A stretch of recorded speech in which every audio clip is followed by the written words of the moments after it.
कल्पित है, जो कुछ बना है सब माना हुआ है, जो कुछ बना है सब फर्जी है, जो कुछ बना है सब आरोपित है। अब जरा विचार कीजिए कैसे बना हुआ है। एक लड़की और एक लड़का एक दूसरे को अभी तक जानते ही नहीं हैं और दोनों को पुरोहित जी ने पानी ग्रहण करवा दिया। लड़की का पानी लड़के के पानी में हाथ में दे दिया और कहा अब ये तेरा पति हो गया। लड़की ने कहा अच्छा जी ये मेरा पति हो गया। ये क्या है? मान्यता। ये क्या है? मान्यता। अब तक कुछ नहीं थे, लेकिन हाथ में हाथ आते ही क्या हो गया?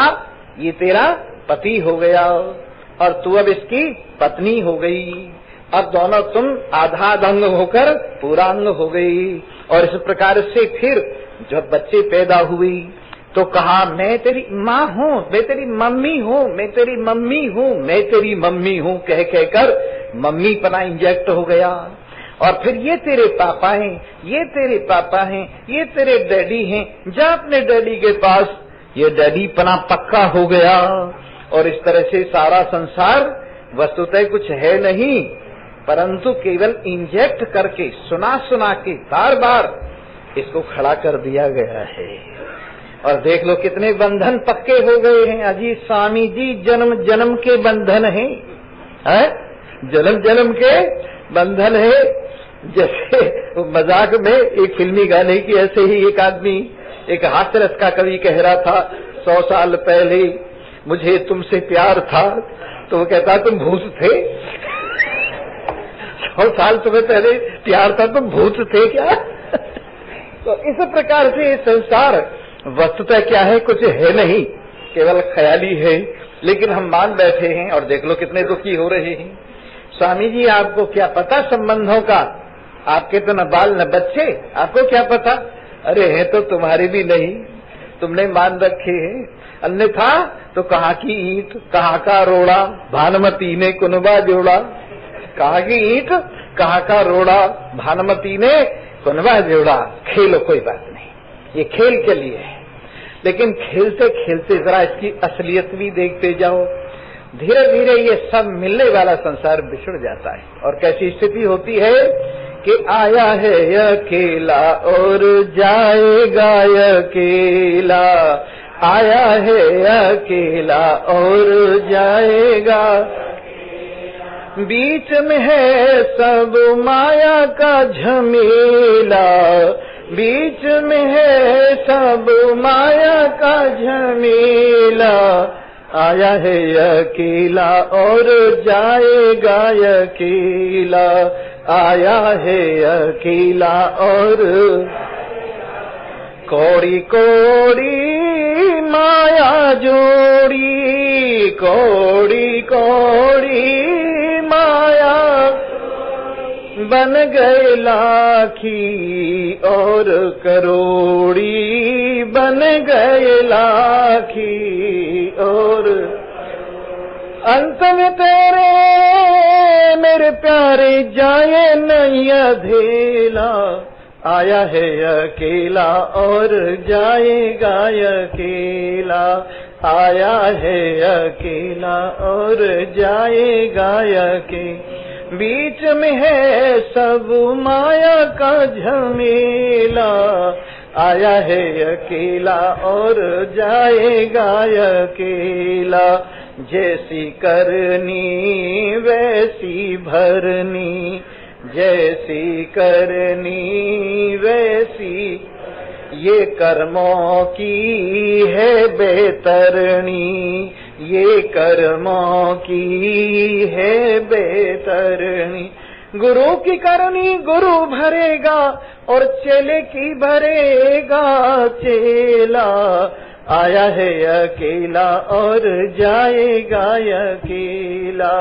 बीच में है सब माया का झमेला, आया है अकेला और जाएगा अकेला। जितने संगी और संगाथी सब मतलब के जग के साथी, ये मतलब के साथी सारे क्यों भरे पाप का ठेला। आया है अकेला और जाएगा अकेला, बीच में है सब माया का झमेला। आया है अकेला और जाएगा अकेला। तो जब इस अकेलेपन को पहचानता है और इसके अंदर प्लस और माइनस को कल्पित ख्याली माना हुआ फर्जी खेल के लिए सपोजिशन स्वीकार करता है और अपने आप को सजाती है बिजाती है स्वगत भेद रहित केवल स्वीकार करता है, तो कहाँ का ज्ञान कहाँ का अज्ञान, कहाँ का देश कहाँ का विदेश, कहाँ का काल कहाँ का विकाल, और कहाँ की चंचलता और कहाँ की समाधि। केवल एक ही शेष रह जाता है। तो मनसा राम उस शेष को संभाल के देख। तुमने शेष देखा है कभी? शेष नाग के ऊपर सारा संसार ठहरा हुआ है। किसके ऊपर? शेष नाग के ऊपर। ये शेष नाग क्या भला है? जो बाकी रह जाता है वो शेष होता है और वो नीचे आता है। जो बाकी रह जाता है वो शेष होता है और शेष कहाँ आता है? नीचे आता है। इसलिए शेष को नाग कहा है। नाग जो पाताल लोक माने नीचे रहते हैं। जैसे 5 में से 4 निकले तो क्या आया? शेष क्या रहा? 1 रहा। उसी तरह से जो 1 रह जाता है और जो सबके बाद में रह जाता है, जो सबके नीचे आता है, वो शेष नाग है जिस पर ये सारा संसार ठहरा हुआ है। इस प्रकार इस शेष को अनुभव करो जो रह जाने वाला है, और जो जाने वाला है उसको भी जानो। जाने वाला मेरे अतिरिक्त सब कुछ है। जाने वाला देश, जाने वाला काल, जाने वाली वस्तु, जाने वाला शरीर, जाने वाली ज्ञानेंद्रियां, जाने वाली कर्मेंद्रियां, जाने वाले प्राण, जाने वाला अंतःकरण, और हर चीज जाने वाली है। पर मैं सबका हिसाब रखने वाला, सबके आने को भी देखता हूँ, जाने को भी देखता हूँ, टिकने को भी देखता हूँ। तो मैं न आता हूँ और न मैं जाता हूँ। ऐसा निर्विकार सारी मैंने मान्यता दी है, मैंने मोहर लगाई है। जय हो गुरुजी महाराज, ये किसकी मोहर लगी है? मेरी लगी। जय हो पिताजी महाराज, ये किसकी मोहर लगी है? मेरी मोहर लगी है। जय हो मेरी हवेली महाराज, किसकी मोहर लगी है? मेरी मोहर लगी है। जय हो मेरे कपड़े महाराज, ये किसकी मोहर लगी है? मेरी मोहर लगी है। जय हो मेरे इष्ट देव महाराज, ये किसकी मोहर लगी है? मेरी मोहर लगी है। वृंदावन की जय हो, ये किसकी मोहर लगी है? मेरी मोहर लगी है। अयोध्या की जय हो, ये किसकी मोहर लगी है? मेरी मोहर लगी है। मैंने ही इनको जय जयकार दिया है, लेकिन अपने आप को कभी याद नहीं करता हूँ कि वास्तविक जय तो मेरी जय है और बाकी सबकी जय मेरे अधीन है। इस वास्तविकता को याद नहीं करता। जब मैं की बात आती है तो शरीर को ले बैठता है। जब मैं की बात आती है तो ज्ञानेंद्रिय कर्मेंद्रियों को ले बैठता है। जब मैं की बात आती है तो अंतःकरण को ले बैठता है। जब मैं की बात आती है तो प्राण को ले बैठता है। अन्यथा ये मैं आपका वो कंबल है जिसमें संसार की धूली के कण लग जाते हैं, पर उठ के यों झाड़ो तो नीचे गिर जाते हैं और शुद्ध कंबल रह जाता है। वैसे ही हे असंग नारायण, हे शुद्ध सच्चिदानंद नारायण, हे देश काल वस्तु से न घेरे जाने वाले नारायण, अपनी इस महिमा को पहचान और क्यों बेकार अपने से अलग संसार को कल्प के दुखी हो रहा है। आज अवधूत दत्तात्रेय क्या कह रहे? नहीं कुंभ नभो नहीं कुंभ इति।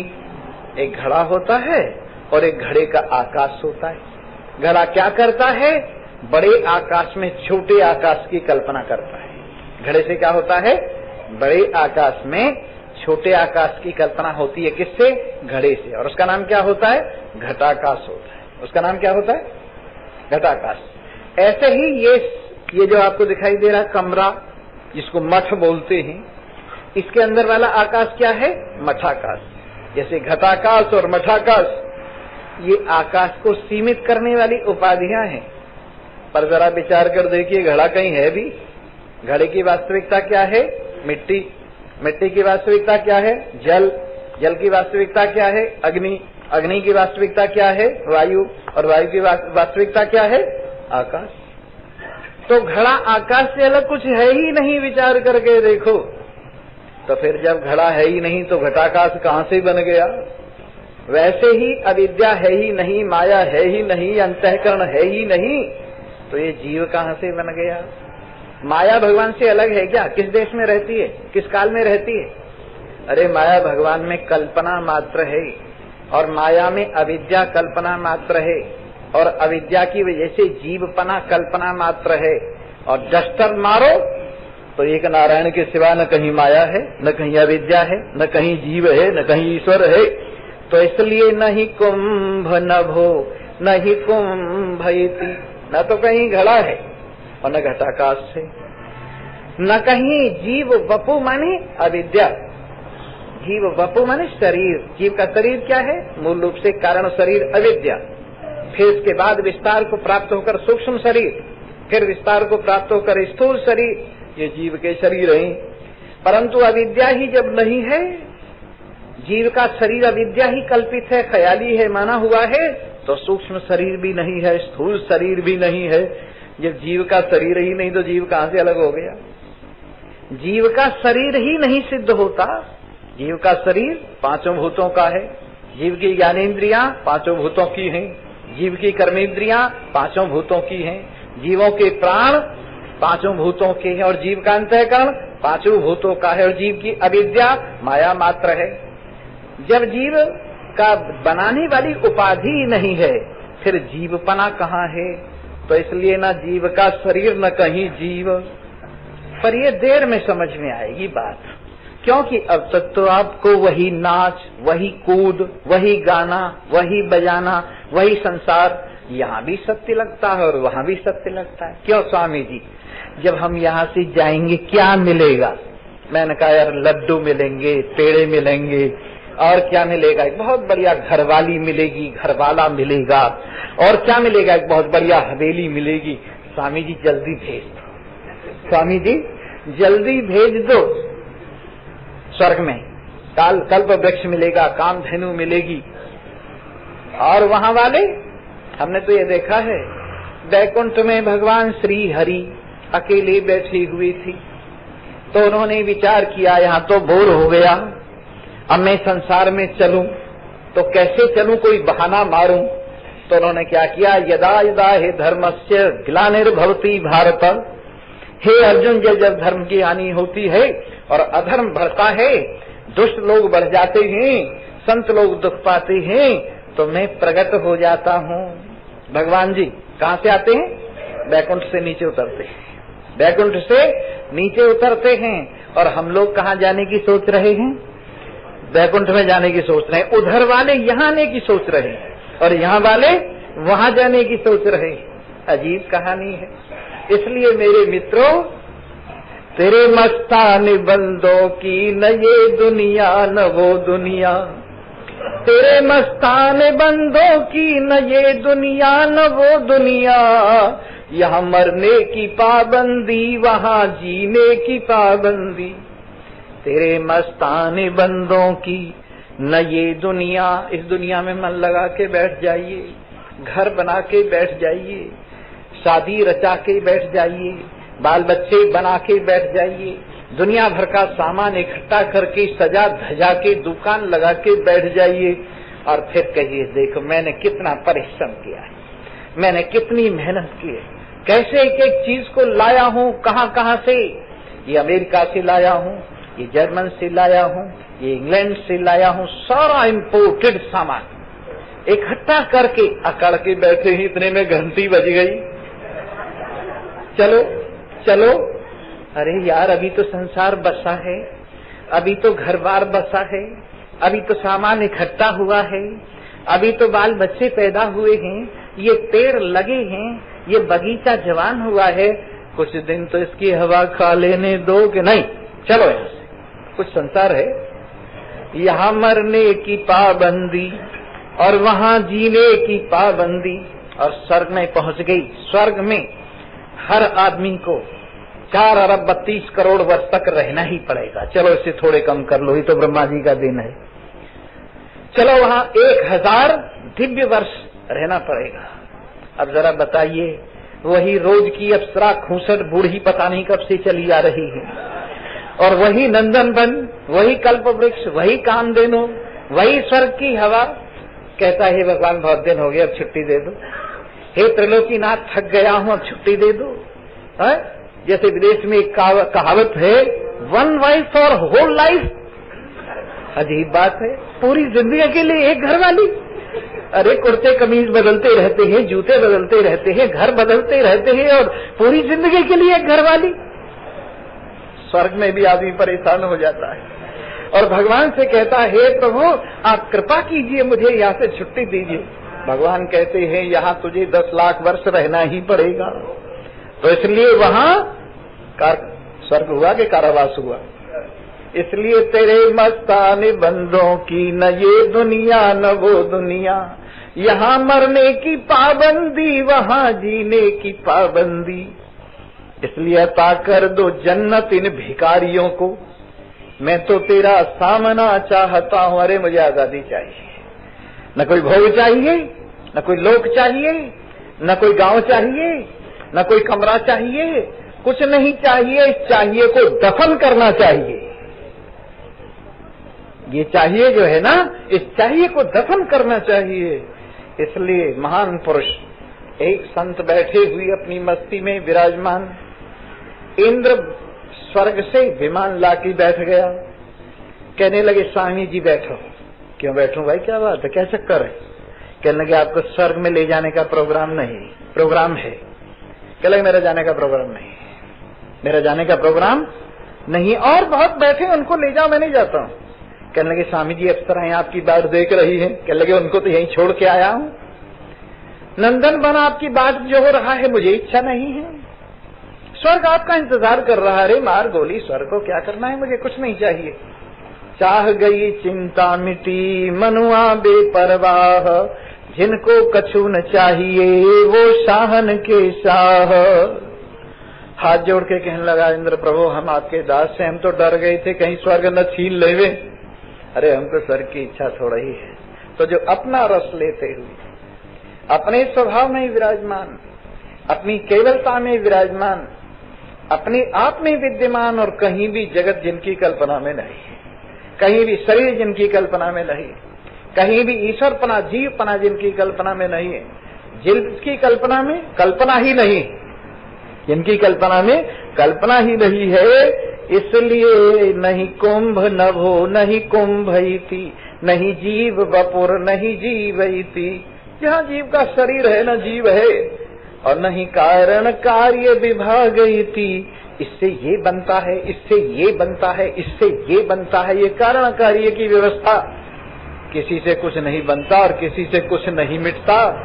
सब ज्यों का त्यों एक नारायण अपने आप में विराजमान है। एक पेड़ खड़ा हुआ है और 4 लकड़ी के कारीगर, कहीं कड़िया बोलते हैं उसको, कहीं तरखान बोलते हैं उसको, कहीं बढ़ई बोलते हैं उसको, उस पेड़ को देखते हैं। एक कहता है इसके अंदर 20 कुर्सियां बनी रखी है, दूसरा कहता है इसके अंदर 10 मेजें निकलेंगी, तीसरा कहने लगा है इसके अंदर 4 चारपाइयां बनी खड़ी हैं। भला बताइए, पेड़ बेचारा कुछ नहीं कह रहा, अपने आप में सीधा खड़ा है, परंतु एक कह रहा है इसमें 20 कुर्सियां हैं, एक कह रहा है इसमें 10 मेजें हैं, एक कह रहा है इसमें 4 डबल पलंग हैं, डबल बेड हैं। पेड़ में वैसे ही कल्पना कर रहे हैं, वैसे ही परमात्मा अपने आप में विद्यमान है। और कोई कहता है ये आकाश है, कोई कहता है ये वायु है, कोई कहता है ये अग्नि है, कोई कहता है ये जल है, कोई कहता है ये पृथ्वी है, कोई कहता है ये शरीर है, कोई कहता है ज्ञानेन्द्रियां हैं, कोई कहता है ये प्राण कर्मेंद्रियां हैं, कोई कहता है ये मैं हूँ, कोई कहता है ब्रह्मा है, कोई कहता है विष्णु है, कोई कहता है शिव है, कोई कहता है देवी है। पर जो है वो कुछ नहीं कहता, मौन खड़ा हुआ है। जो है वो कुछ नहीं कहता, मौन खड़ा हुआ है। तो कारण कार्य की परंपरा ऐसे ही मन की मानी हुई, मन का ख्याल है, नहीं तो न कहीं कारण है न कहीं कार्य है, निर्विकार नारायण विराजमान है। क्यों जी तुम नारायण क्या, अरे कुछ नाम दे लो, तुम अपने वाला कह लो।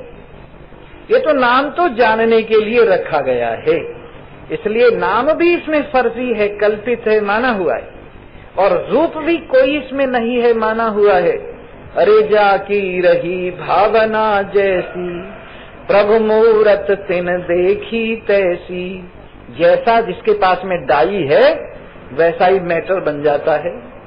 जिसके पास में ऊंट की डाई है और खाड़ उस ऊंट की डाई में डाली, क्या बन के निकलेगी? ऊंट। और गधे की डाई है किसी के पास में और उसमें खाड़ डाली, क्या बन के निकलेगी? गधा। वैसे ही डाई है लोगों के पास, विचार हैं लोगों के पास, ख्याल हैं लोगों के पास, मान्यताएं हैं लोगों के पास, और परमात्मा जी को उनमें डालो तो जैसी जैसी डाई, जैसा जैसा ख्याल, परमात्मा उसको वैसा वैसा दिखाई देगा। इसलिए जाकी रही भावना जैसी, प्रभु मूरत तिन देखी तैसी। प्रभु की मूर्ति तुम्हारी डाई से बनी है, प्रभु में मूर्ति तुम्हारी श्रद्धा से दिखाई दे रही है, प्रभु में नाम तुम्हारी अपनी भाषा से दिखाई दे रहे हैं, प्रभु में नाम आपके संस्कारों से दिखाई दे रहे हैं। जैसा आपको संस्कार बन गया वही भगवान में रूप, वही नाम दिखाई देता है। लेकिन अगर संस्कार की जयराम जी की हो जाए और संस्कार निवृत्त हो जाए और कल्पना शांत हो जाए और मन की मां मर जाए तो भगवान जी क्या है? मन, मौन। मौन ये भी नहीं कह सकते कुछ भी नहीं है, ये कहने वाला तो है जो यूं कह रहा है कुछ भी नहीं है, ये भी नहीं कह सकते कुछ भी नहीं है। ऐसा पदार्थ अगर सदा विराजमान है तो किम रोदिषि मानस सर्व समम। आज एक पर्व है, उसका नाम क्या है? एकादशी। उसका नाम क्या है? एकादशी। और जो एकादशी का व्रत रखते हैं वो क्या खाते हैं? फलाहार। क्या करते हैं? पेड़ खाते हैं क्या? क्या खाते हैं? फल खाते हैं, पेड़ नहीं खाते। या पेड़ की शाखाएं खाते, या पेड़ के पत्ते खाते हैं, या पेड़ के फूल खाते हैं? क्या खाते हैं? एकादशी के दिन क्या खाते हैं? फल खाते हैं। और तुम क्या खाने चले हो? फलाहार। तो हम आपको फल परोसते हैं, न पेड़ परोसते हैं और न शाखाएं परोसते हैं, न डाली परोसते हैं, न पत्ते परोसते हैं। क्या परोस रहे हैं एकादशी के दिन? फल परोस रहे हैं। और फल क्या है? परमात्मा। फल क्या है? परमात्मा। क्यों स्वामी जी? ये जो 11वां अध्याय इसके पढ़ने का क्या फल है, ये 10वां अध्याय इसके पढ़ने का क्या फल है, 9वां अध्याय है इसके पढ़ने का क्या फल है?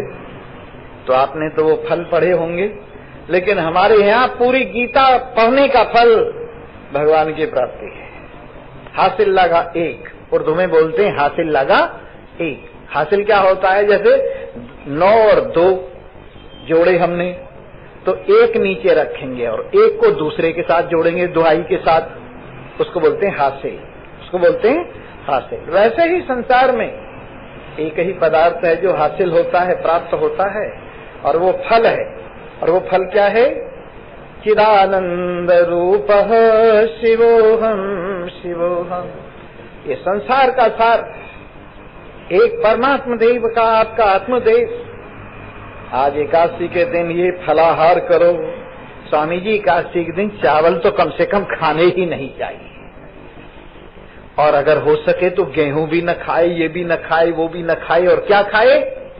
फलाहार करे। तो ऐसे आज एकादशी के दिन दुनिया की चर्चा तो होनी ही नहीं चाहिए चावलों की तरह से। और यदि अपने शरीर की चर्चा हो तो वो भी छोड़ दो तो और अच्छा है। और केवल किसकी चर्चा हो? एक फल परमात्मा देव की। और कैसे? आत्मा हरिशोतव्यो मंतव्यो निधिध्यासितव्यस्य। जरूर एकादशी के दिन उपदेश दिया होगा याज्ञवल्क्य जी ने, और ये बताया कि हे मैत्रेयी, आत्मा का ही श्रवण करो, आत्मा का ही मनन करो, आत्मा का ही निधिध्यासन करो, एक फल पर विचार रखो और वो फल तुम हो।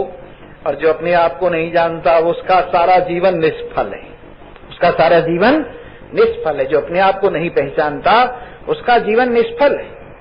और जिसने अपने आप को पहचाना है, यूं तो अपने आप को मैं भी जानता हूँ। क्या जानते हो? अजी मैं फलाना आदमी हूँ। ये तो तुम्हारी गाड़ी है, ये तो तुम्हारा घोड़ा है, तुम कौन हो? अरे अपने आप को पहचानो। और क्या है आप? नैनम छिन्दन्ति शस्त्राणि नैनम दहति पावकः न चैनम क्लेदन्त्यापो न शोषयति मारुतः। जिसको शस्त्र नहीं छेदते हैं, जिसको आग नहीं जलाती है, जिसको पानी गीला नहीं करता है, जिसको हवा नहीं सुखाती है, वो कौन है? आप हैं। जब आप ये हैं तो भगवान से अलग क्या हुए? भगवान ही एक ऐसा पदार्थ है, नैनम छिन्दन्ति शस्त्राणि नैनम दहति पावकः न चैनम क्लेदन्त्यापो न शोषयति मारुतः। ऐसा पदार्थ आप सब में विद्यमान, आप सब नगद नारायण, आप सब सच्चिदानंद ब्रह्म। न आप स्त्री, न पुरुष, न नपुंसक, आप न बालक, न जवान, न बुढ़े, आप न रोगी, न रोगा, न आप पापवान, न पुण्यवान। ये सब मन की कल्पना है, ये सब मन की मान्यताएं हैं, अन्यथा इनसे अलग तुम एक समय मजा आ गया। कैसे मजा आ गया? आज मैं जब भजन करने लगा तो मेरा मन बिल्कुल शांत हो गया, मेरे मन में ख्याल तक कुछ नहीं रहा। ऐसा मन लगा, ऐसा मन लगा, ऐसा मन लगा, बस प्रभु जी आपको क्या बताऊं। तो आप समझ गए शांति कहाँ है?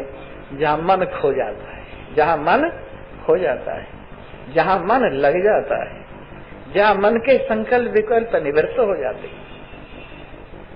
तो जहाँ मन के संकल्प विकल्प निवृत्त हुए, परमात्मा बाकी रह जाता है। जब ऐसा शेष नारायण परमात्मा ही है तो किम रोदिषि मानस सर्वसमम। हे मनसाराम, किस लिए रोता है जब सब एक रस परमात्मा है? तेरे सहित चराचर जगत परमात्मा है।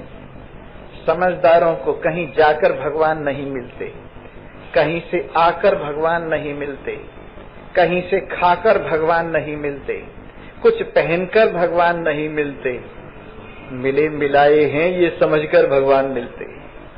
मिले मिलाए हैं, जल से जल अलग कैसे होगा, पृथ्वी से पृथ्वी अलग कैसे होगी, आप भगवान से अलग कैसे होंगे? हे नारायण, भगवान से अलग करने वाले ख्याल, भगवान से अलग करने वाला शरीर, ज्ञानेन्द्रिया, कर्मेंद्रिया, प्राणांतकरण सब स्वप्न है। और इस स्वप्न से जाग कर देख तो शुद्धोसी बुद्धोसी निरंजनोसी संसार माया परिवर्जितोसी संसार निद्रां त्यज मोह जालाम मंदार सावाक्यमुवाच पुत्रम। पुत्र तो शुद्ध है, ज्ञान स्वरूप आनंद स्वरूप है। शुद्धोसी बुद्धोसी निरंजनोसी, तू निर्मल है। संसार की माया हेर फेर जो कुछ तेरी आंखों के सामने भास रहा है तेरे में है ही नहीं। पर ये बात समझेगा कब?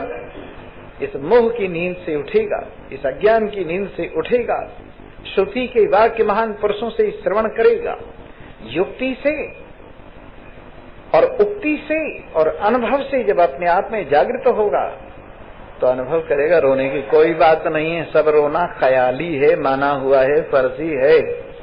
एक देवी कह रही थी अभी अभी बंगलौर में, स्वामी जी आपने मेरे को शेर बना दिया है, मैं बेफिक्र हो गई हूँ, मैं निश्चिंत हो गई हूँ, मैं बेधड़क हो गई हूँ। मैंने कहा वो तो तू पहले ही थी, पर जो अकल पर पर्दा पड़ा हुआ था ना अज्ञान का, वो हटते ही तू समझ गई मेरी को क्या चिंता है, मैं तो निश्चिंत हूँ, मैं तो बेधड़क हूँ, मैं तो बेफिक्र हूँ। अगर ये बात आप भी समझ लेंगे तो बैठे बिठाए नारायण, शरीर को हिलाने बिना ही। अजी स्वामी जी, भगवान जी तब मिलते हैं जब नीचे को सिर करके ऊपर को पैर करके 12 साल तक खड़े रहो, और तब भी न मिले तो अलग हुए पहले ये सिद्ध करो। पहले तुम ये सिद्ध करो कि भगवान हमसे अलग है। अगर अलग है तो सर्वव्यापक कैसे है, अलग है तो सबका आत्मा कैसे है, और जब अलग है ही नहीं तो मिलना बिछुड़ना सब एक ख्याल है। इसलिए किम रोदिषि मानस सर्वसमम। एक भजन और सुनाऊंगा और फिर इसके बाद अभी सिर क्यों टेक रहे हो मत्था, यानी जरा सी चीज, जरा सी बात और रह गई है, उसे भी लेके जाओ, जबरदस्ती तुम्हारी गांठ में बांध रहा हूं। साचो एक राम नाम, साचो एक राम, साचो एक राम नाम, झूठे हैं दुनिया के झंझट, साचो एक राम, साचो दुनिया के झंझट। जब तक तन है श्रवण करके अपना काम बनाए जा, जब तक तन है श्रवण करके अपना काम, वाणी में शक्ति जब तक है प्रभु की महिमा गाए जा, वाणी में जब तक शक्ति है प्रभु की महिमा गाए जा। यही एक आएगा बस तेरे प्यारे काम, साचो तेरो राम नाम, साचो तेरो नाम, साचो तेरो राम नाम, साचो तेरो नाम। झूठे हैं दुनिया के धंधे, साचो तेरो। क्या लेकर के आए जग में, क्या लेकर के जाओगे, क्या लेकर के आए, क्या लेकर के मुट्ठी बांधे आए जग में, हाथ पसारे जाओगे, मुट्ठी बांधे हाथ पसारे जाओगे, अरे हाथ पसारे जाओगे, सब हाथ पसारे जाओ। साचो तेरो राम नाम, साचो तेरो नाम, साचो तेरो, साचो तेरो नाम। झूठे हैं दुनिया के धंधे, साचो तेरो नाम, साचो तेरो। इतने धीरे धीरे बोल रहे हो जैसे दुनिया सच है, भगवान मिथ्या है, ऐसे समझ रहे हो। ऊपर ऊपर से बोल तो रहे हो, पर अंदर से ये कह रहे हो साची दुनिया तू है बस झूठा ये तेरो नाम। झूठे हैं दुनिया के धंधे, साचो तेरो। दुनिया की दुकानों का ये सारा सौदा झूठा है, दुनिया की दुकानों का सारा सौदा झूठा। जानबूझकर फिर भी फंस जाए भाग्य उसी का फूटा है, जानबूझकर भाग्य उसी का, भाग्य उसी का फूटा है, भाग्य उसी का, पर तुम्हारा नहीं, क्योंकि तुम जानते हो साचो तेरो राम नाम, साचो तेरो नाम। झूठे हैं दुनिया के धंधे, साचो तेरो नाम, साचो तेरो, साचो तेरो। ऐसे बोल रहे हैं जैसे राम मेरे ही रिश्तेदार हैं, तुम्हारे कुछ नहीं लगता। ऐसे बोल रहे हैं जैसे स्वामी जी बोले, क्यों स्वामी जी के रिश्तेदार हैं, राम जी हमारे क्या लगते हैं। अरे नहीं, तुम्हारे भी वही लगते हैं जो स्वामी जी के हैं। मनमानी करने का फल है, कितने कष्ट उठाए हैं। मनमानी करने का फल है, कितने कष्ट। किसी पुण्य के फल स्वरूप मानव तन में अब आए हैं, किसी पुण्य के फल स्वरूप मानव तन में। अब तो गालो मेरे प्यारो एक राम का नाम, अब तो गालो एक राम का। साचो तेरो राम नाम, साचो तेरो नाम, साचो तेरो राम नाम, साचो। बोल सियावर रामचंद्र की जय। मिलती हैं और रोज कयामत होती है। तुम यहाँ बैठे बैठे सचमुच सुन रहे हो क्या? कौन कौन नहीं सुन रहे, हाथ उठाओ। सुन रहे हो। और जब तुम सुन रहे हो तो तुम्हारा मन कहाँ पहुंचा हुआ है? परमात्मा में पहुंचा हुआ है जिसे सुन रही हो। फिर तुम्हारे संसार का क्या हुआ कि पता नहीं, क्योंकि तुलसी मन तो एक है, चाहे जहाँ लगाए, चाहे हर की भक्ति कर, चाहे विषय कमाए। तुलसी मन तो एक है, चाहे जहाँ लगाए, चाहे हर की भक्ति कर, चाहे विषय कमाए। अब तुम्हारा मन यहाँ परमात्मा का हुआ है। तुमसे पूछा जाए संसार कहाँ है, कहीं भी नहीं। दुख कहाँ है? कहीं भी नहीं। शरीर कहाँ है? कहीं भी नहीं। क्योंकि वो जो संसार को बताने वाली चीज है मन, वो तो परमात्मा में लग गया। तो यहाँ रोज निगाहें मिलती हैं, रोज कयामत होती है। अजी वो तो ठीक है स्वामी जी, यहाँ तो निगाहें मिल गई और कयामत हो गई और दुख दर्द चले गए, पर यहाँ से बाहर निकलते ही फिर पकड़ लेते हैं। कल को फिर आ जाना, हम कोई जा थोड़े ही रहे, कल को फिर आ जाना।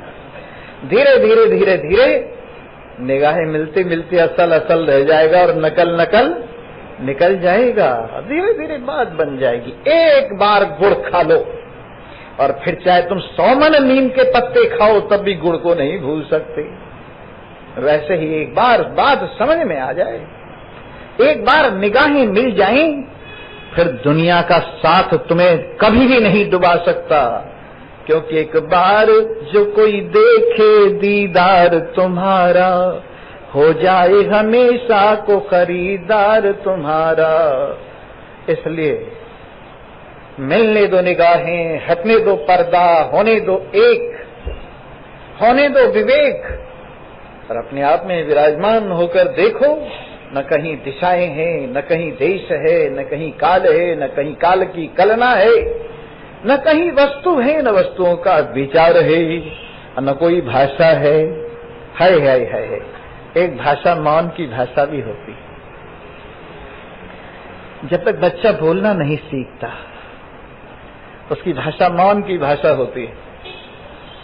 वो बच्चा यूं नहीं कहता कि मैं गुजराती हूं, गुजराती नहीं बोलता, हिंदी नहीं बोलता, अंग्रेजी नहीं बोलता, तमिल नहीं बोलता, तेलुगु नहीं बोलता, कन्नड़ नहीं बोलता, मलयालम नहीं बोलता, बांग्ला नहीं बोलता और इंग्लिश वगैरह कुछ नहीं बोलता, पर बोलता है।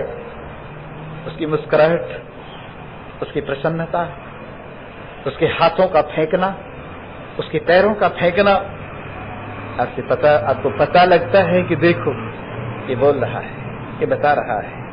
तो वैसे एक भाषा ऐसी भाषा है जो किसी शब्द से जुड़ी हुई नहीं है। ये भाषा भी मौन से थोड़ा सा सेकंड क्लास भाषा है, और जो मौन की भाषा है वो तो मौन ही है। इसलिए सारी भाषाओं से ऊपर उठकर तुम एक बाल भाषा में आ जाओ। बाल भाषा, जिसके लिए शास्त्र ने कहा है ज्ञानी और बालक एक जैसा होता है। ज्ञानी और बालक एक जैसा होता है, पर फर्क ये है ज्ञानी में संसार अब जगेगा नहीं और बालक में संसार आगे जगेगा। इतना फर्क है। फिलहाल दोनों एक जैसे। फिलहाल बालक भी जो बोलता नहीं है और ज्ञानी भी जो केवल अभिव्यक्ति मात्र से भाव जाहिर कर रहा है, ज्ञानी और बालक दोनों एक जैसे। और इससे भी ऊपर की स्थिति जिसमें से भाषा ही नहीं है, पद भी नहीं, संधि भी नहीं, सबसे अलग एक अंदर की भाषा है जिसे अपने आप ही बोलता है और अपने आप ही समझता है।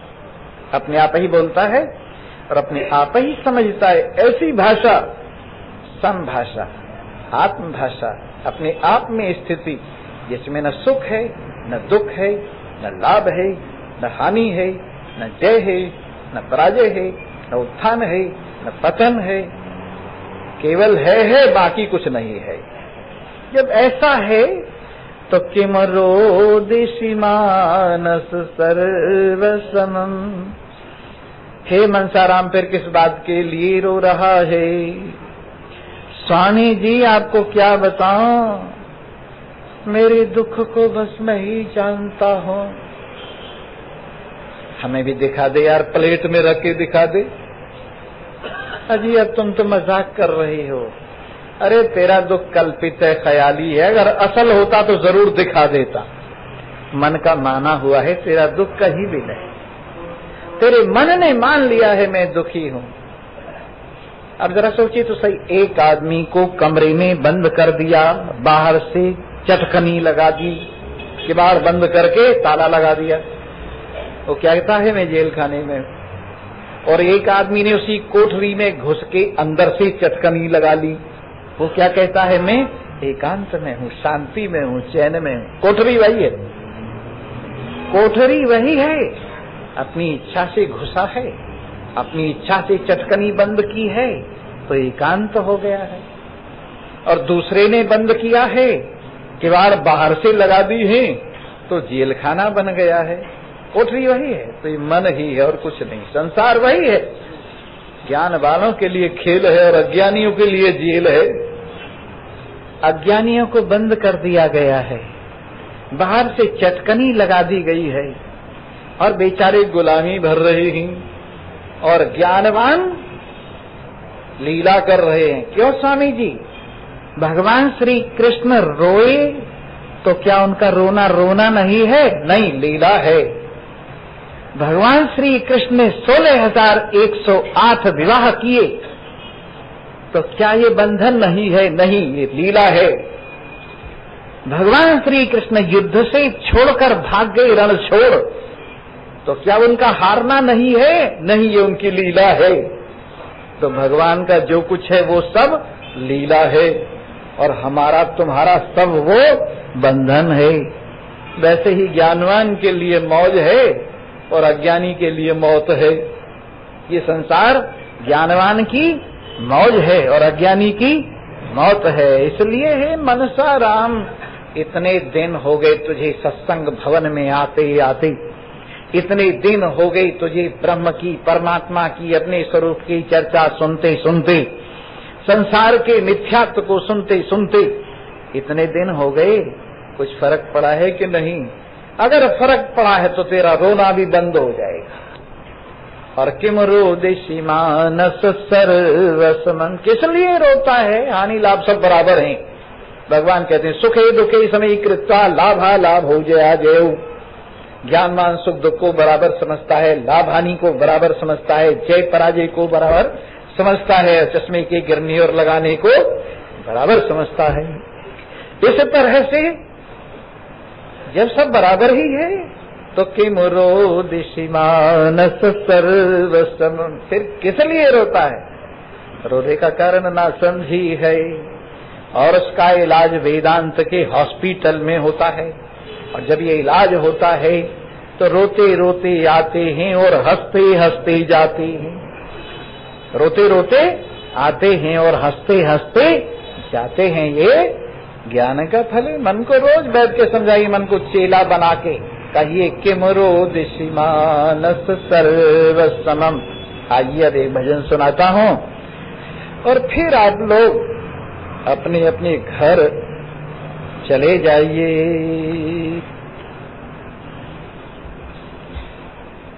एक पंजाबी में फिल्मी गाना था पहले,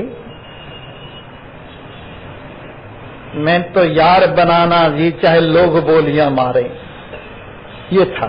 उसी पे ये है, हमें हरि को पाना जी चाहे जगत बोलियां मारे। हमें हरि को पाना जी चाहे जगत गोल बोलियां मारे। मैनू आई जवानी प्यारे अब होंदे नहीं गुजारे बिना प्रियतम के। मैनू आई जवानी प्यारे अब होंदे नहीं गुजारे। सत्संग में जाना जी चाहे जगत गोलियां मारे। सत्संग में जाना जी चाहे जगत गोलियां मारे। मैनू हरि को पाना जी चाहे जगत बोलियां मारे। कुछ भी करते रहिए, करना सब काम ही आपे, बिन आपे मुक दिन स्यापे। मैनू कष्ट मिटाना जी चाहे जगत बोलियां मारे। मैनू कष्ट मिटाना जी चाहे जगत बोलियां मारे। मैनू हरि को पाना जी चाहे जगत बोलियां मारे। मैनू चाव हरी मिलने दा मैनू चावो हरी मिलने दा, हुआ बेला हुआ चलने दा, अब बेला हुआ चलने दा। मिलिया असल ठिकाना जी, चाहे जगत बोलिया मारे।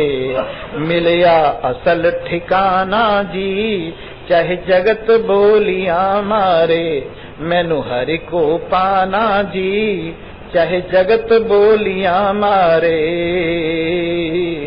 मैनू लोकी आंखें झल्ली, झल्ली माने पागल बेवकूफ। मैनू लोकी आंखें झल्ली, मैं लाज शर्म तज चली। मैनू लोक आंखें झल्ली, मैं लाज शर्म तज चली। है दिल नू लाना जी, हरी नाल दिल नू लाना जी, चाहे जगत बोलिया मारे। मैनू हरि को पाना जी, चाहे जगत बोलिया मारे। सर्वे भवन्तु। इह सर्व निरंतर मोक्ष पदं, लघु दीर्घ विचार विहीन इति। नहि वर्तुल कोण विभाग इति, किमु रोदिषि मानस सर्वसमम्। इह शून्य विशून्य विहीन इति, इह शोध विशोध विहीन इति। इह सर्व विसर्व विहीन इति, किमु रोदिषि मानस सर्वसमम्।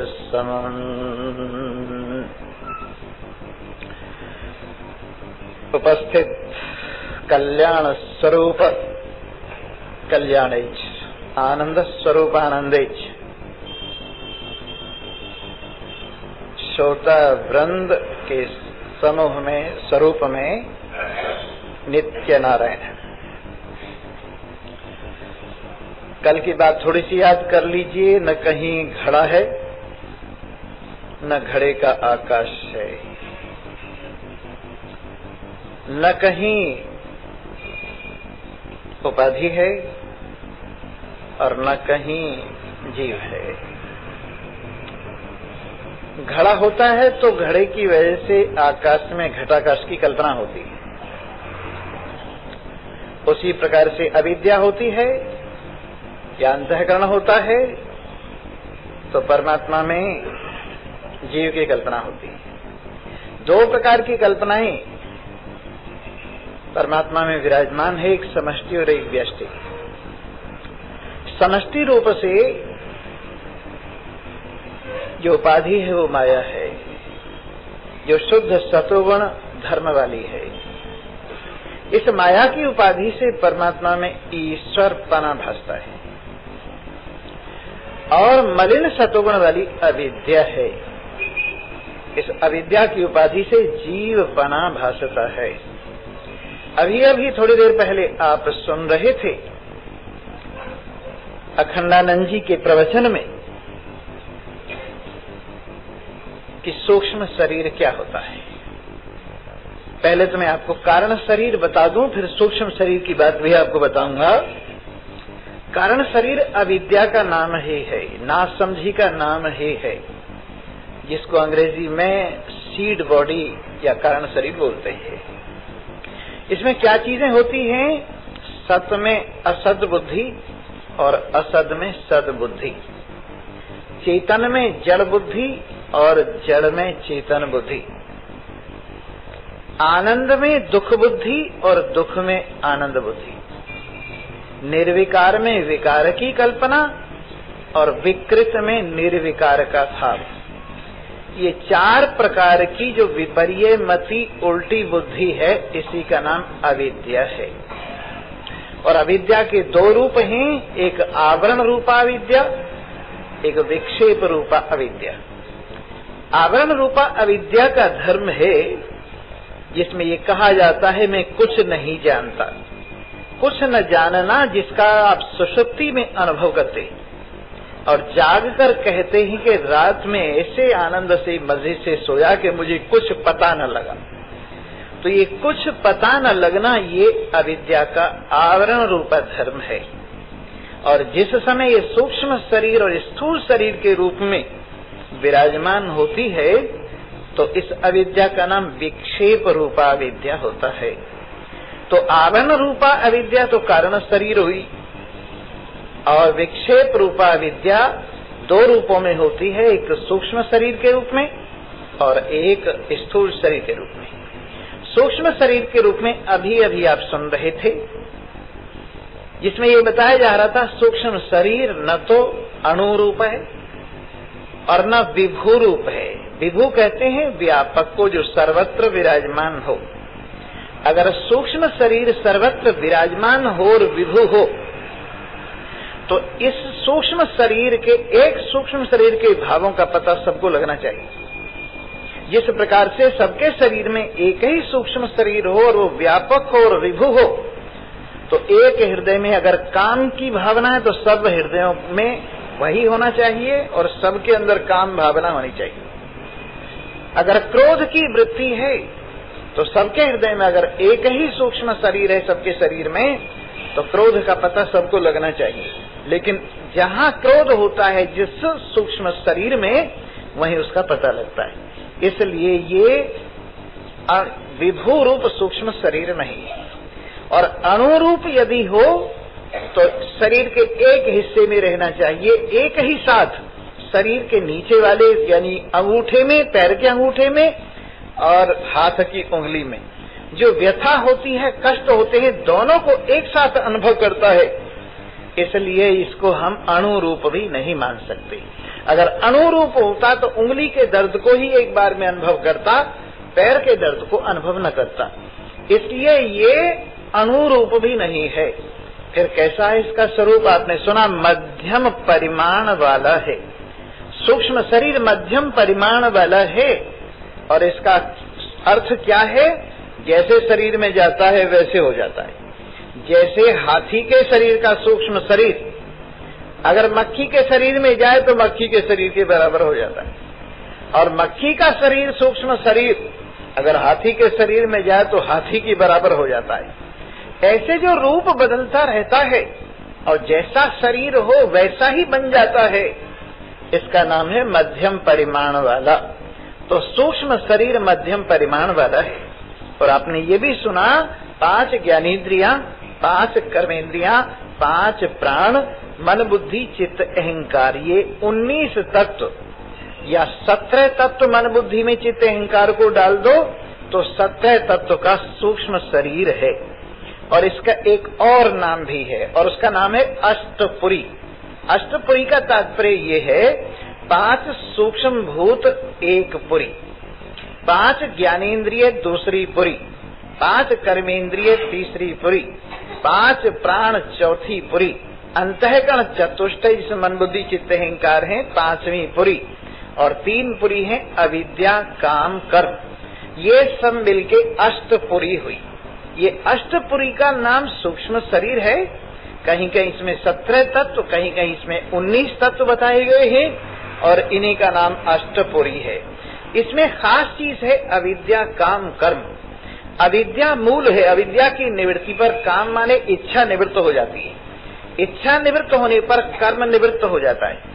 कर्म निवृत्त होने पर सारा सूक्ष्म शरीर निवृत्त हो जाता है और फिर स्थूल शरीर, क्योंकि सूक्ष्म शरीर ही स्थूल शरीर को जन्मता है, इसलिए सूक्ष्म शरीर की निवृत्ति पर जो अविद्या की कारण शरीर की निवृत्ति पर निवृत्त होता है, आगे फिर स्थूल शरीर को नहीं जन्म देता, स्वयं निवृत्त हो जाता है। मुक्ति इसी का नाम है।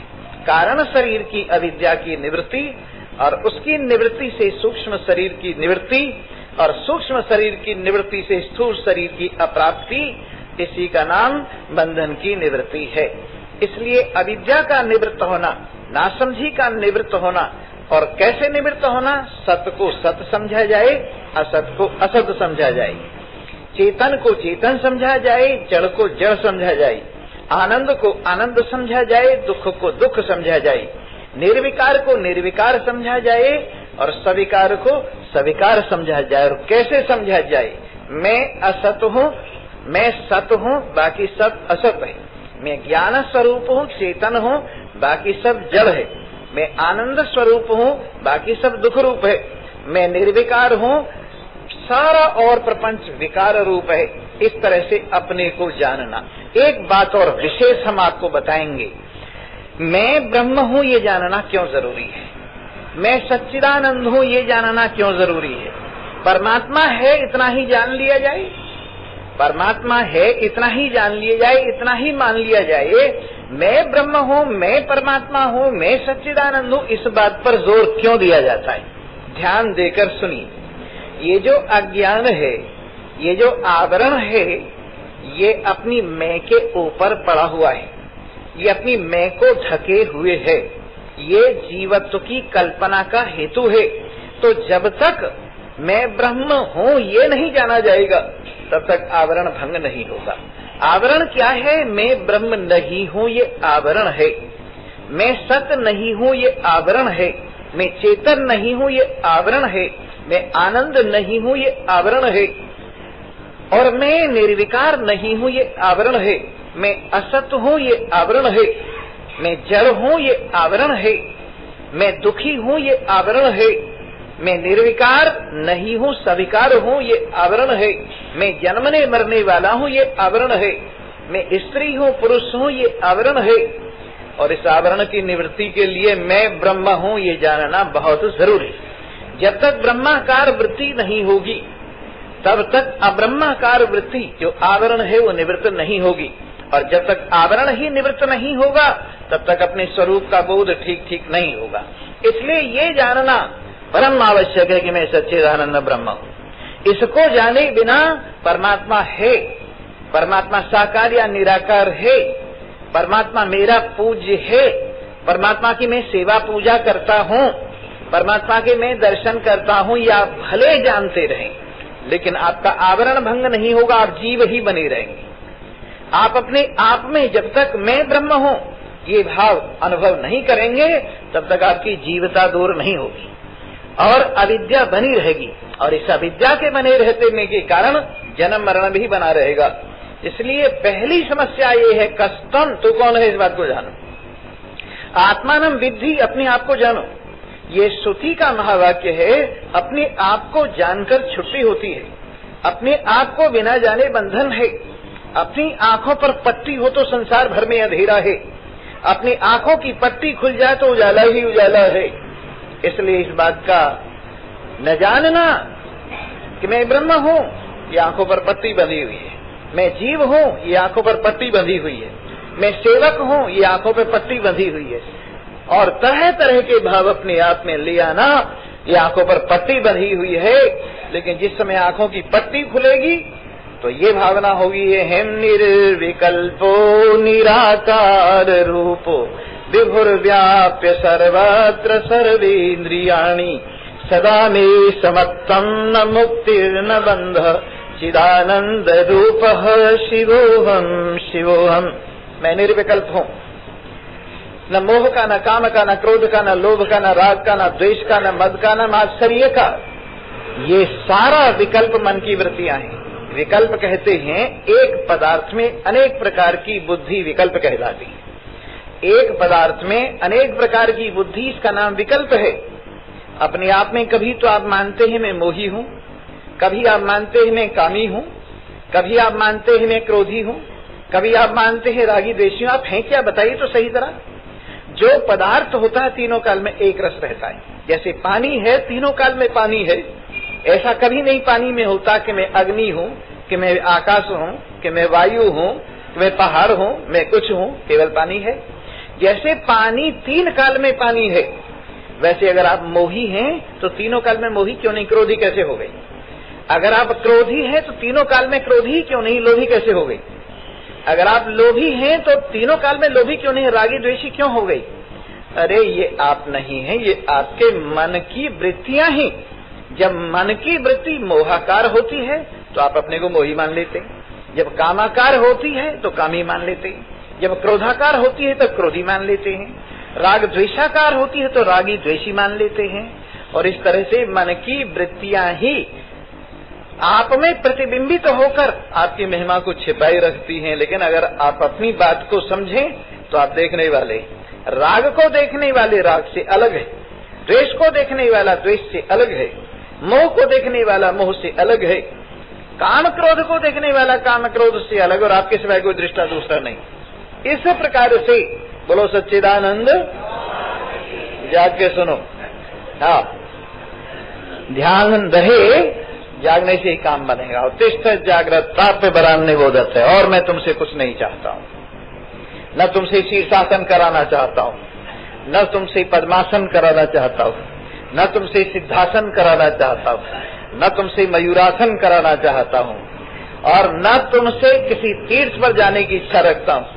केवल जागने की बात है, केवल जागने की बात है। इसलिए उत्तिष्ठ जागृत प्राप्य बरान्य बोधत, उठो जागो, महान पुरुषों के पास पहुंचो और अपने स्वरूप का बोध प्राप्त करके भवसागर से पार हो जाओ। तो जागोगे नहीं तो काम कैसे बनेगा, इसलिए जागो। और जागने की बात हम बता रहे थे कि अहिम निर्विकल्पो, मैं कामी हूं, न क्रोधी हूं, न लोभी हूं, न रागी हूं, न देशी हूं, सब मन की वृत्तियां। मैं निर्विकल्प हूं, जिसमें कोई विकल्प नहीं, जानने वाला है, शुद्ध है। अहम निर्विकल्पो निराकार रूपो, और आकार भी मेरा कुछ नहीं है, आकार भी शरीर का है, आकार भी 5 भूतों की देन है, आकार भी चंदे की चौपाल है। इसलिए मैं आकार वाला नहीं हूं, आकार नहीं। अहम निर्विकल्पो निराकार रूपो, अरे थोड़ी देर को तो सोचा करो, सारी जिंदगी भर मैं माँ हूं, मैं माँ हूं, मैं माँ हूं, कभी बिना माँ होके भी बैठा करो। मैं बाप हूं, मैं बाप हूं, मैं बाप हूं, कभी इस बाप के सांप को भी छोड़कर बैठा करो। मैं बेटा हूं, मैं बेटी हूं, मैं बेटा हूं, मैं बेटी हूं, अरे ड्रामा ही तो है, कभी इस ड्रामे से अलग भी अपने आप को अनुभव किया करो। मैं ब्राह्मण हूं, क्षत्रिय हूं, वैश्य हूं, शूद्र हूं, अरे इस ड्रामे से कभी अलग होकर भी बैठा करो। अरे तुम जो हो वो तो सच्चिदानंद ब्रह्म हो, बाकी सब तो लेप चढ़ा हुआ है। आप जानते हैं लेप क्या होता है? जैसे रजाई होती है और उसके ऊपर जो कपड़ा चढ़ा देते हैं वो क्या होता है? लेप होता है। जैसे दीवार होती है, दीवार पर प्लास्टर कर देते हैं, वो क्या होता है? लेप होता है। जैसे शरीर पर कोई चीज लगा देते हैं, वो क्या होता है? लेप होता है। तो वैसे ही तुम निर्लेप हो, तुम निर्लेप हो, कोई लेप तुम्हारे पर चढ़ा हुआ नहीं। इसलिए विकल्पों के लेप को और आकारों के लेप को एक तरफ रखकर, अरे अपने सिर के बोझ को एक तरफ रखकर आदमी थक जाता है तो पेड़ के नीचे इस सिर के बोझ को रखकर आराम कर लेता है। तुम उतनी देर भी आराम नहीं कर सकते? दुनिया की सारी जिम्मेदारियों का बोझ, दुनिया भर की सारी मान्यताओं का बोझ, दुनिया भर की सारी नातेदारियों का बोझ, दुनिया भर की सारी कल्पनाओं का बोझ एक तरफ उतार के रख दो और अपने में थोड़ी देर सांस लो। चिद गगन में, शुद्ध गगन में, आत्म गगन में, एक गगन में क्या सांस लो? अहम निर्विकल्पो निराकार रूपो विभुर व्याप्य सर्वत्र सर्वेन्द्रियाणि। विभु हूँ, व्यापक हूँ, एक साथ ही समस्त इंद्रियों को सत्ता देता हूँ। सदा में समत्वम न मुक्तिर्न बंध, मुक्ति और बंधन सब मन के माने हुए हैं। भला मैं अगर बंध जाऊं तो फिर व्यापक कैसे हूँ? जो पदार्थ व्यापक है वो कैसे बंध सकता है? इसलिए व्यापक होने के नाते मेरा बंधन नहीं है। जब बंधन ही नहीं है तो मुक्ति भी नहीं है। सदा में समत्वम न मुक्तिर न बंध चिदानंद रूपः शिवोहम शिवोहम। इसलिए बात आपके सामने रखी कि ये कारण शरीर, ये सूक्ष्म शरीर, ये स्थूल शरीर, ये तीनों शरीर कल्पित हैं, ख्याली है, माया मात्र हैं, स्वप्न के हैं। इसलिए न कुंभ है, न घट है, न घटाकाश है, न 3 शरीर हैं और न जीव है, न कोई कारण है, न कोई कार्य है। एक ही पदार्थ अपने आप में सदा विराजमान है। उसके सहारे पर तरह तरह की कल्पनाएं होती हैं। क्यों स्वामी जी तुम अपने आप को हिंदू मानते हो कि मुसलमान मानते हो कि क्रिश्चियन मानते हो कि बौद्ध मानते हो? क्यों स्वामी जी तुम्हारा इष्ट देव कौन है? अरे इन सब बातों को छोड़ के यूँ पूछो स्वामी जी तुम कौन हो, बजाय इसके कि तुम क्रिश्चियन हो कि हिंदू हो कि मुसलमान हो कि इधर के हो कि उधर के हो। ये पूछो तुम कौन हो, तुम्हारा इष्ट देव कौन है, ये पूछो तुम कौन हो। सब हमसे ही प्रकट होता है। हिंदूपना हमारे मन का ख्याल है, बौद्धपना हमारे मन का ख्याल है, मुसलमानपना हमारे मन का ख्याल है, क्रिश्चियनपना हमारे मन का ख्याल है। और सब इष्ट देव हमसे प्रकट होते हैं। हम मानते हैं तो इष्ट देव माने माना हुआ देव, इष्ट देव माने माना हुआ देव। जिस देव को हमने मान लिया वो इष्ट देव है। और सही बात बताएं क्या, हमने देखा है जहाँ जहाँ जिसकी श्रद्धा होती है, विश्वास होता है, तो वो उसको बड़ी चीज मानता है। बड़े महात्मा जी आए हुए, कौन से बड़े महात्मा जी आए हुए जिन्हें हम अपना गुरु मानते हैं, वो बड़े महात्मा जी। और बाकी महात्मा जी छोटे महात्मा जी। बाकी महात्मा जी तो कौन से बड़े महात्मा हैं, जिस पर तुम्हारे अपनेपन की मोहर लग गई, जिस पर तुम्हारे अपनेपन की मोहर बड़ी विचित्र है। ऐसा हुआ, अकबर ने कहा हे बीरबल सबसे सुंदर लड़का लाओ, छांट के हम इनाम देंगे। तो उन्होंने तलाश किया, इधर उधर खूब ढूंढा, पर अपना पोता जिसकी एक आंख थी, काला रंग था, सिर पे बाल बहुत थोड़े थे, बिल्कुल बदसूरत था, उसे पकड़ के ले आए और कहने लगे जी लो ये है सबसे सुंदर दुनिया में, मैंने खूब ढूंढा, खूब तलाश किया, लेकिन इससे सुंदर कोई भी नहीं है। उसे देख के कहने लगे हंसकर ये सबसे सुंदर है, एक आंख, काला रंग, सिर पे बाल नहीं, बोला ढंग से जाता नहीं, ये सबसे सुंदर है। कहने लगे जी मेरी नजर से देखिए, ये मेरी नजर से देखिए, ये मेरा पोता है, ये मेरा पोता है। तो संसार में जहाँ हमारी मोहर लग जाती है, अपनेपन की मोहर लग जाती है, जिसको अपना समझ लेते हैं, वो सबसे बढ़िया चीज है। इसलिए जिसकी मोहर से सब कुछ सिद्ध, सब सिक्के चलते हैं, वो मोहर किसकी है, हमारी है। शुद्ध सच्चिदानंद ब्रह्म की मोहर है, शुद्ध सच्चिदानंद ब्रह्म की मोहर, अपनेपन की मोहर। कपड़ों पे लग जाए तो सबसे बढ़िया, जूतों पे लग जाए तो सबसे बढ़िया, महात्माओं पे लग जाए तो सबसे बढ़िया, माता पिता पे लग जाए तो सबसे बढ़िया। और जिस जिस चीज पर ये अहम ब्रह्मास्मि इस तत्व की मोहर लग जाती है, मेरा है, वही बढ़िया हो जाता है। तो सबसे बढ़िया कौन है, जिसकी मोहर लगती है, जिसकी मोहर लगती है। एक महात्मा जी आकर कहने लगे स्वामी जी आजकल सबसे बढ़िया सबसे बड़ा महात्मा कौन सा है। मैंने कहा वो मैं हूँ, और तेरी समझ में मैं ना आता हूँ तो तू है, बाकी तीसरा यहाँ कोई नहीं है, तीसरा यहाँ कोई नहीं है। तो इस प्रकार से वास्तविकता ये है कि ये पदार्थ शुद्ध सच्चिदानंद ब्रह्म एक ही है, अनेक की कल्पना है। इस प्रकार आइए इस सत्य को अनुभव कीजिए और आवरण भंग कर डालिए। अपने ऊपर अपनी महिमा को ढकने वाला, अपने ऊपर अपना नकाब बना हुआ ये जो अज्ञान है, इसको एक तरफ कर दो और घूंघट के पट खोल। किसको कह रहे हैं?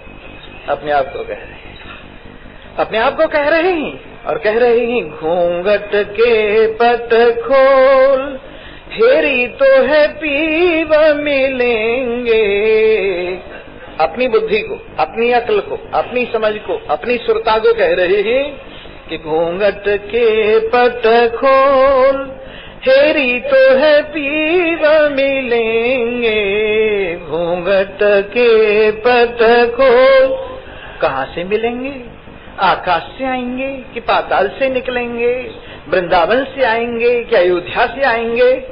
कहीं से नहीं आएंगे। तू ही घूंघट डाल के सजनी बनी हुई है और घूंघट उगाड़ दे तो तू ही साजन है।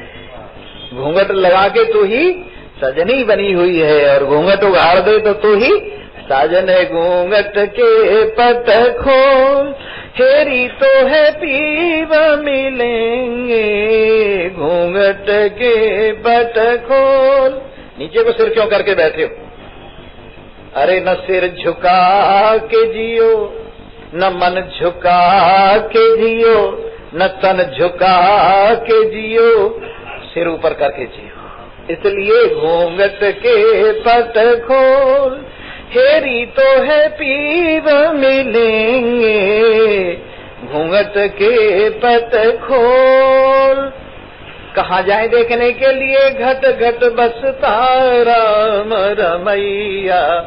यही ऐसी चीज है जिसको उधारा नहीं लाना पड़ता। नहीं तो लोग इस पर भी टैक्स लगा देते। बिजली देते हैं टैक्स लगाते हैं, पानी देते हैं टैक्स लगाते हैं, हवा देते हैं टैक्स लगाते हैं, रोटी देते हैं टैक्स लगाते हैं, और कई भगवान देते हैं तो टैक्स लगाते हैं। पर भगवान दी जाने वाली चीज नहीं, न ली जाने वाली चीज है। जो भगवान को दी जाने वाली चीज समझता है वो भी ना समझ है, जो ली जाने वाली चीज समझता है वो भी ना समझ है। घट घट बसता राम रमैया, तो फिर दी जाने वाली और ली जाने वाली कहाँ रही? घट घट बसता राम रमैया, कटुक बचन मत बोल री, कटुक बचन मत बोल री, तो है पीव मिलेंगे घूंघट के पट खोल। धन यौवन का गर्व न करना, यही तो पर्दा है। धन यौवन का गर्व न करना। एक कुएं पर कपड़े धो रहा था, कुएं पर बैठा बैठा उसके हाथ से पजामा निकल गया और कुएं में गिर गया। उसने क्या किया, पजामा कुएं में गिरने पर मंदिर में जाके प्रसाद बांटा। लोगों ने पूछा आज प्रसाद क्यों बट रहा है? हमारे यहाँ तो प्रसाद भी किसी वजह से बांटते हैं, यूं ही नहीं बांटते। और कई बार तो देवताओं को कहते 100 रुपया रख दिया है हनुमान जी तेरे नाम का, पहले लड़का ठीक हो जाए तब बांटूंगा। पहले नहीं, ये उठा के रख दिया है, ये 100 रुपया 5 रुपया 100 रुपया उठा के रख दिया, पहले लड़का ठीक होना चाहिए। तो जब वो प्रसाद बांटने गई, लोगों ने पूछा भाई किस बात का प्रसाद बट रहा है? कहने लगे यार ऐसा हुआ, मेरा पजामा कुएं में गिर गया कपड़े धोते धोते, तो इसलिए प्रसाद बांट रहा हूं। कहने लगे खोने पर प्रसाद बांटा जाता है? कहने लगे बच गया, नहीं तो मैं पजामे में होता तो मैं बच गया ना, पजामा कुएं में गिर गया। लेकिन हम लोग अपने को खोए बैठे और पजामे को ऊपर करके लिए बैठे हैं, ये मैं हूं, झंडा ऊंचा रहे हमारा।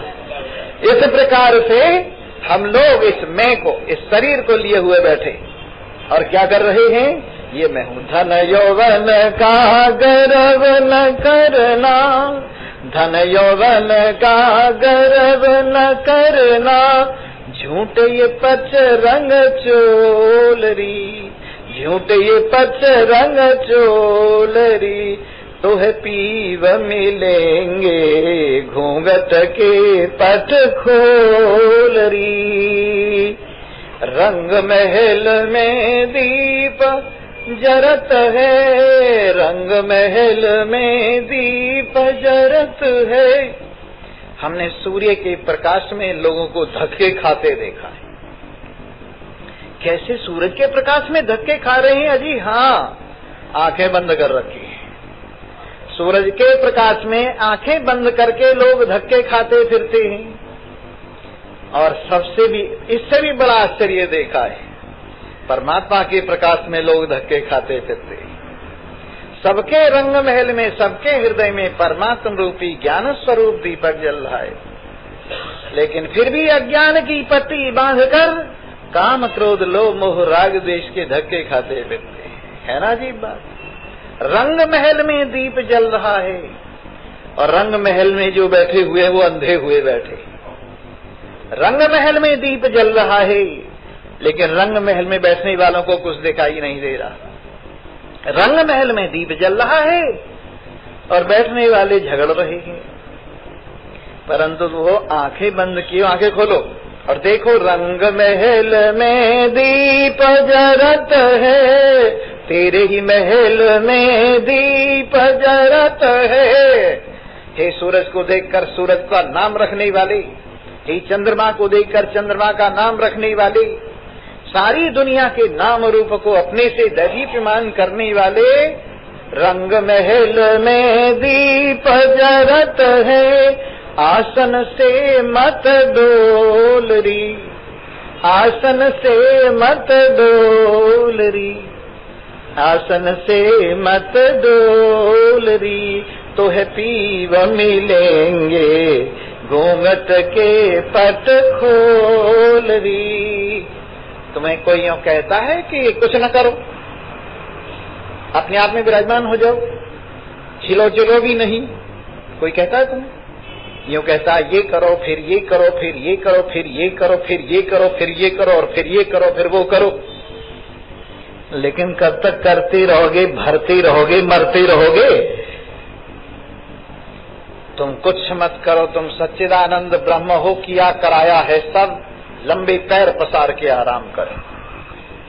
हे बादशाहों के बादशाह, हे शहंशाहों के शहंशाह, हे निश्चिंत नारायण, हे परिपूर्ण नारायण, जो कुछ तूने किया है उससे अपने को छोटा किया है, जो कुछ तूने सोचा है अपने को छोटा बना दिया है, अपने में जो भी कल्पना जगी है उस सबसे तू छोटा हो गया है।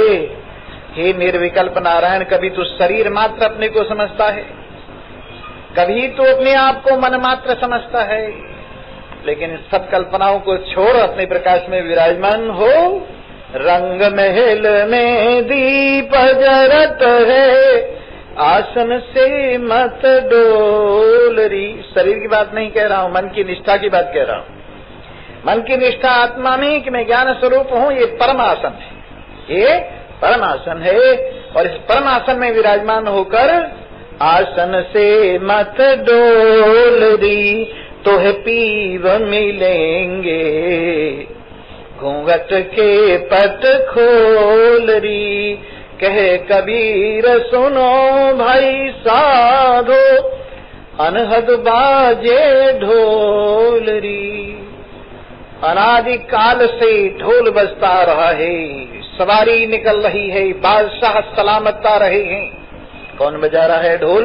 प्राण का ढोल बज रहा है आगे आगे, ज्ञानेन्द्रिय कर्मेंद्रियों के ढोल बज रहे हैं आगे आगे, शरीर के ढोल बज रहे हैं आगे आगे। और क्या बता रहे हैं? सावधान, होशियार, खबरदार, सारे संसार का मालिक चला रहा है। कौन? अरे तू डरने की क्या बात है, क्यों डरते हो यार? क्या संस्कार लिए बैठे हो? कोई छोटा भी होना चाहता है, लेकिन तुम पता नहीं क्यों अपने आप में छोटेपन के संस्कार लिए बैठे हो। स्वामी जी, मैं भला ब्रह्म कैसे हो सकता हूँ? मैं बेचारा जीव, मैं कामी, मैं क्रोधी, मैं लोभी, मैं मोही, मैं रागी, मैं द्वेषी। भला आप क्या बात करते हैं? मैं भला सच्चिदानंद ब्रह्म कैसे हो सकता हूँ? बिल्कुल नहीं हो सकता, तू है। अगर हो सकता होता तो असंभव बात थी। तू है, और जो तू सोच रहा है वो तू नहीं है। जो नहीं सोच रहा है वो तू है, और जो कुछ तू सोच रहा है वो तू नहीं। जो तू नहीं सोच रहा है, नहीं सोच वही तू है। कुछ भी न सोच वही तू है, कुछ भी ख्याल न कर वही तू है, कुछ भी कल्पना न कर वही तू है, और जो कुछ तू सोच रहा है वो तू नहीं। इसलिए हे निर्विकल्प नारायण, किम रोदिषि मानस सर्वसमं। तिल की ओट पहाड़ है। कहे कबीर सुनो भाई साधो, अनहद बाजे ढोल। अनहद ढोल बज रहा है, अनादिकाल से ढोल बज रहा है, असीम ढोल बज रहा है। और किसका ढोल बज रहा है? सब जगह नारायण का ढोल बज रहा है, सब जगह सच्चिदानंद ब्रह्म विराजमान है। इसलिए किस लिए रोता है? क्यों रोता है? बिना बात रो रहा है। अजी स्वामी जी, मैं बड़ा दुखी हूँ यार, दुख मुझे दिखा, मैं भी डंडा मारूंगा उसको, तेरा दुख को मार दूंगा जान से। पर दिखा तो सही दुख। अजी स्वामी जी, कैसे दिखाऊं? जब तू दिखाता ही नहीं तो फिर मैं क्या करूं बता? अगर तू मुझे दुख दिखाए तो इसी वक्त मेरे पास डंडा रखा है, दुख का कल्याण कर दूंगा। लेकिन तू दुख दिखाता ही नहीं। क्यों स्वामी जी? दुख दिखाने की चीज है? दिखाने की चीज नहीं तो फिर क्यों रोता है ही नहीं। जैसे भूत दिखाने की चीज नहीं, वैसे दुख भी दिखाने की चीज नहीं। इसलिए किस लिए रोता है? बिना बात रो रहा है। जरा सा मन हटा ले, जिसकी वजह से रो रहा है वो तू नहीं है। जरा सा मन हटा ले, जहाँ से तेरा मन हट जाएगा दुख भी निपट जाएगा। जहाँ से तेरा संबंध कम हो जाएगा दुख भी कम हो जाएगा। यह सर्व निरंतर मोक्ष पदम। अरे क्या शब्द ध्रुव दत्तात्रेय जी ने मस्ती में कहे हैं। यहाँ सदा निरंतर मोक्ष ही मोक्ष है, बंधन कहीं है ही नहीं। हर वक्त खुले पड़े, हर वक्त खुले पड़े, हर वक्त खुले हुए हैं। सर्वव्यापक है, किससे बंधेगा? अकेला है, किससे बंधेगा? केवल है, किससे बंधेगा? निर्विकार है, निराकार है, किससे बंधेगा? इसलिए अपने आप को निराकार समझ के देखो, फिर बंधन कहाँ है? अपने आप को शुद्ध सच्चिदानंद ब्रह्म समझ के देखो, फिर आना जाना कहाँ है? आना जाना क्या है? आर कहे हैं पार को, पार कहे हैं आर, यहीं पकड़ के बैठ जा तो ही आर और पार। तेरी कल्पना है, जहाँ तू खड़ा है वहीं आर पार, और कहीं नहीं। इसलिए हे नारायण, ध्यान दुई का दिल से छोड़, निर्भय बैठा मूछ मरोड़। अब तो मूछों का जमाना ही नहीं था, क्या कहूं। पर ये उस जमाने में बात बनी थी जब मूछें थी। और मूछ कौन मरोड़ता था? जो निर्भय होता था, जो भयभीत नहीं होता था। जो भयभीत हो जाता था उसकी मूछें नीची हो जाती थी, और जो निडर होता था उसकी मूछें ऊपर तन जाती थी। इसलिए ध्यान दुई का दिल से छोड़, निर्भय बैठा मूछ मरोड़। दुई का, मेरे से अलग कोई है ये ख्याल छोड़ दे। तेरे से अलग कोई नहीं है तो तू बंधा हुआ कहाँ है? निर्भय, द्वैत से भय होता है, दूसरे से भय होता है, दूसरा है ही नहीं। इसलिए ये सर्व निरंतर मोक्ष पदम। क्यों स्वामी जी, तुम्हें कौन सा शहर अच्छा लगता है? तुम्हें कौन सा गांव अच्छा लगता है जहां बेवकूफी न हो, जहां बेवकूफी न हो, अज्ञान न हो? और वो कहाँ रहती है? शहर में और गांव में नहीं रहती, मन में रहती है। किसी गांव में बैठे हो और मन खराब हो जाए, वही गांव बहुत खराब है। किसी शहर में बैठे हो और मन खराब हो जाए, वही शहर बहुत खराब है। किसी जगह पर बैठे हो, मन जाग जाए, परमात्मा में लग जाए, वास्तविकता को समझ जाए, वही बैकुंठ है, वही बैकुंठ है। इसलिए यहाँ सदा ही सदा एक परमात्मा है, और एक परमात्मा में न देश है, न काल है, न वस्तु है, न कहीं लोक है, न लोकांतर है। ये सब कल्पना स्वप्न जैसी है। इसलिए जब एक ही निरंतर नारायण है तो मोक्ष ही मोक्ष है, बंधन कहीं नहीं। यह सर्व निरंतर मोक्ष पदम। कितना बेचारा नासमझी से दीन हो जाता है। स्वामी जी, अगर मेरी माँ होती ना तो मुझे कष्ट न भरने पड़ते। स्वामी जी, मेरे पिता होते ना तो मुझे कष्ट न भरने पड़ते। स्वामी जी, मेरी बिरादरी होती ना तो मुझे कष्ट न भरने पड़ते। स्वामी जी, मेरी जेब में पैसा होता ना तो मुझे कष्ट न भरने पड़ते। इन सब से तो पूछ के आके कष्ट भर रहे हैं कि नहीं भर रहे? जिनके माँ बाप हैं वो सब सुखी हैं, सब सुखी हैं। जिनकी बिरादरी साथ है वो सब सुखी हैं। जिनकी जेब में पैसा है वो सब सुखी हैं। ये तेरा ख्याल है, ऐसा कुछ नहीं, ऐसा कुछ नहीं है। ना सुख पंडित पोथिया, ना सुख भूप भई, ना सुख ग्रह आचार में, ना सुख छोड़ गए। सुख है बीच विचार में, संतों शरण गए। ना सुख पंडित पोथिया, बड़ी बड़ी पोथियां पढ़ते रहिए, उनसे सुखी होने वाले नहीं। ना सुख पंडित पोथिया, ना कुछ भूप भई, और राजा बन जाओ, कुर्सी मिल जाए ना, उससे भी सुखी होने वाले नहीं। ना सुख ग्रह आचार में।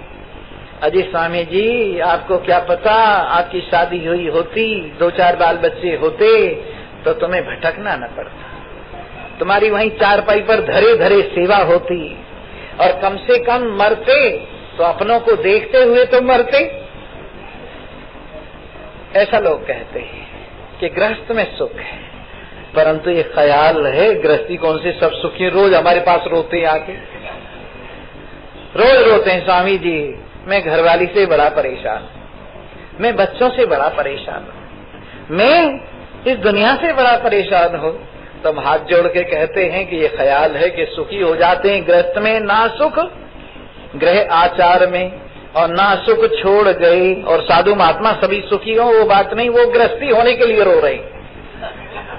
हमारा कोई नहीं, कोई हमारा होता तो हमें भी देखता, लेकिन कोई बेचारे है। सुख है बीच विचार में, अगर सुख है तो कहाँ है? विचार में है, समझ में है। ज्ञान में है और महान पुरुषों के पास बैठकर अपनी वास्तविकता में है और दुनिया में कहीं सुख नहीं है। तन धर सुखिया कोई न देखा, जो देखा सो दुखिया हो। तन धर सुखिया कोई न देखा, जो देखा सो दुखिया हो। सुखिया कौन है? कह कबीर सुनो भाई साधो, राम भजे सो सुखिया हो। तन धर सुखिया कोई न देखा, जो देखा सो दुखिया हो। परंतु अगर जाग जाओ, जागने पर न तन है न दुख है। और क्या है? यह सर्व निरंतर मोक्ष पदम। या दिन में भी मोक्ष और रात में भी मोक्ष, पूर्व में भी मोक्ष, पश्चिम में भी मोक्ष, उत्तर में भी मोक्ष, दक्षिण में भी मोक्ष, सारे देशों में मोक्ष, हम में मोक्ष तो सब में मोक्ष। इसलिए इस सर्व निरंतर मोक्ष पदम लघु दीर्घ विचार विहीन अति। ये छोटा है, ये बड़ा है, ये कल्पना ही नहीं है। अगर किसी को छोटा कहो तो वो लड़ेगा, और किसी को बड़ा कहो तो ये लड़ेगा। किसी को छोटा कहो तो वो लड़ेगा, और किसी को बड़ा कहो तो ये लड़ेगा। लेकिन जहाँ न किसी को छोटा कहा जाए और न कहीं बड़ा कहा जाए तो लड़ाई किस बात की? और वास्तविकता भी ये इस एक पदार्थ में न कहीं छोटापन है और न कहीं बड़ापन है। लघु दीर्घ विचार विहीन इति, नहीं वर्तुल कौन विभाग इति। चीजें दो तरह की होती, जो बाहर की तरफ निकली हुई हो उनको कहते हैं वर्तुल, और जो अंदर की ओर सिकुड़ी हुई हो उनको बोलते हैं कोण वाली। उनको बोलते हैं कोण वाली। कितनी तरह की चीज हुई? बाहर की ओर फैलने वाली और अंदर की ओर सिकुड़ने वाली। लेकिन ये पदार्थ न बाहर की ओर फैलता है, बाहर जगह नहीं है, और न अंदर की ओर सिकुड़ता है, सिकुड़ने के लिए भी जगह नहीं है। इसलिए नहीं वर्तुल कौन विभाग इति, जिसमें न कुछ पसरने के लिए है और न कुछ सिमटने के लिए है। जब ये सब कुछ नहीं है तो किम रोदिषि मानस सर्व समम। हे मनसाराम क्यों रोता है? देखो मैं देखता हूं जिनकी बातें समझ में नहीं आती और इस शरीर की कब्र से बाहर जो निकल के नहीं देते, इस शरीर की कब्र में ही जो शरीर मात्र बने बैठे हैं, उनको आजादी कहाँ? आजादी इस कब्र के ऊपर पैर रख के शरीर की कब्र के ऊपर खड़ा हो जाए और ये अनुभव करे मैं शरीर नहीं हूं, मैं शरीर नहीं हूं, शरीर चंद्र की चौपाल है, मैं शुद्ध सच्चिदानंद ब्रह्म हूं, ये जड़ है, ये अनात्म है, ये दुख रूप है। भला मैं ये कहा? ये समझते ही फिर ये सब कहाँ की रगड़ी झगड़ी। पर मैं देखता हूं यहाँ लोग कथा सुनने आते हैं, भगवान की बड़ी कृपा है। जो कथा सुनने आते हैं भगवान की बड़ी कृपा है, और जो यहाँ बैठते ही जागते हुए उन पर भगवान की और कृपा है, और जो मानते हैं, जो जानते हैं, समझ रहे हैं, उन पर भगवान की और कृपा है, और जो मानते हैं उन पर भगवान की फुल कृपा है। जो जानते हैं उन पर आधी कृपा है, और जो मानते हैं उन पर फुल कृपा है, और जिन पर भगवान की फुल कृपा है वो साक्षात नारायण ही है।